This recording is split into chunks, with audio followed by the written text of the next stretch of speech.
Good story and his sacking a little earlier this afternoon. I'm joined in the studio by Mark Stevens, a media lawyer with Finer Stevens and Innocent, and to discuss reaction inside the army, at home and serving overseas. Jeremy Williams, a retired colonel and a former defence attaché in Abu Dhabi and Bahrain. Gentlemen, thank you both.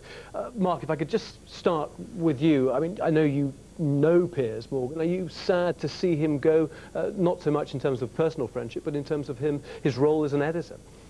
Well, I think that he was an editor who tried to take a tabloid into a more serious area of news reporting, and I think many editors applaud him for that.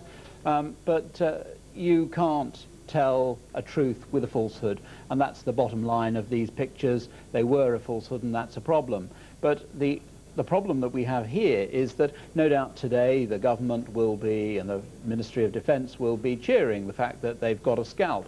The problem, of course, is that Piers Morgan is really a diversion to the main story. He had become bigger than the main story. The main story, we have to remember, is that the government had known about the abuse of Iraqi prisoners of war for 6 months, and they had done nothing about it. They hadn't told us, the people, about it, what was being done in our name, and that's appalling. And I think after we finish talking about Piers Morgan this weekend, all the sites of all the editors in the rest in Fleet Street will now be trained on the government, and they have got some questions to answer. Jeremy Williams, the pictures were fakes, but in Piers Morgan's words, they illustrated a wider truth.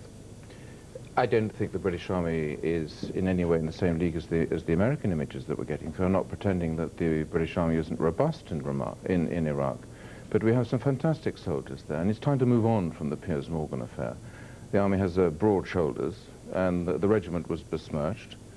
He put the British soldiers at risk, but it's over, it's done, and they have bigger tasks to do. Well, you say it's over and it's done, but what damage has been caused by these pictures? I mean, you've just recently come back from the region. Indeed I have, and the Kuwaitis and the Dubai Emiratis that I was speaking to didn't like it at all.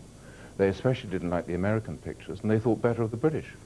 They will know that these pictures are fake. They know everything that is going on throughout the Arab world, and this is the pity of it. Mark, politically, I mean, do you see similarities, parallels with the Gilligan affair here in terms of the scalps that the Iraq war has claimed? Yes, I think that journalism is coming under good and proper scrutiny, and journalists should be able to withstand the scrutiny. Their stories, they have a bond of honesty with the reader, and that honesty, if it's betrayed, obviously devalues any information that comes with it. People will be looking at the Mirror tomorrow morning and looking at the pictures and thinking twice before they believe them, and that, I think, is perhaps a great pity. And the criticism of Piers, though, has been that he's okay with royal stories, he's okay with showbiz stories, but here he was dealing with something far more serious, the lives of British soldiers. It was very serious. But I think the thing is, we're dealing with two issues here. We are talking about, admittedly, a minority, and rogue elements, if you will. But there were people who were breaking the UN Convention on Torture, which we are members of. The Americans were doing the same thing. We went in to Iraq, and we have now met our moral Waterloo. And it's important and imperative that we regain that moral high ground, and that we start dealing with these people properly in accordance with the Geneva Conventions. Do you think, Jeremy, that these pictures were published in good faith, or is that an avenue that perhaps you don't want to go down? I smell money, as simple as that. I see checkbook journalism of some nature or another. That's, I'm afraid, well, my he did pay for the pictures, and he's admitted yes, but that. I think they were generated. I think somebody generated them. I think it's as simple as that and as brutal as that.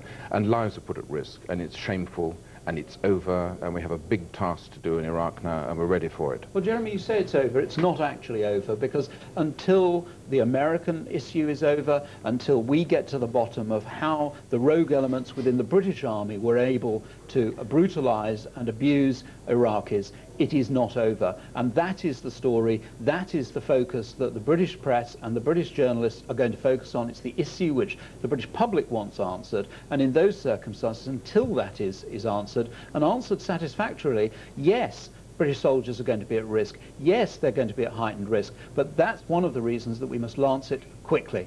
And I believe we have. And just very quickly, Jeremy Williams, I'm just interested though in the longer lasting effects of this. I mean, you said people would have realised they're fakes, but for some people, it's not going to make any difference at all. They're not going to care that Piers Morgan has been sacked. Those pictures are going to stay out there, aren't Well, the Arab world knows everything that we do. I've just come back from Kuwait and Dubai, and they know everything that's going on. They will know these are fakes, and they are wise people, they understand things. The pity of it all is that we're not focusing on Palestine, which is the serious problem. That is the goal, that is the prize out of this horror of Iraq, that we need to give Palestine and Israel their own national states. Okay, I'm afraid we must leave it there, gentlemen. Jeremy Williams and Mark Stevens, thank you both indeed.